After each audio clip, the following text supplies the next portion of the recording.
જય ગૌ માતા।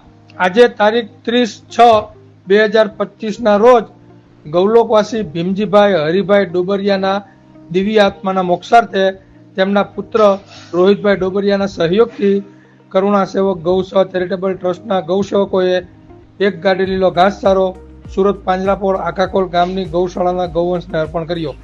ત્યારબાદ બીમાર ગૌવંશના વોર્ડમાં બધા જ બીમાર ગૌવંશના પડખા ફેરવી તેમની સાફ સફાઈ કરી તેમને પાણી પીવડાવીને તેમને લીલો ઘાસચારો આપ્યો। જય ગૌ માતા, જય ગોપાલ।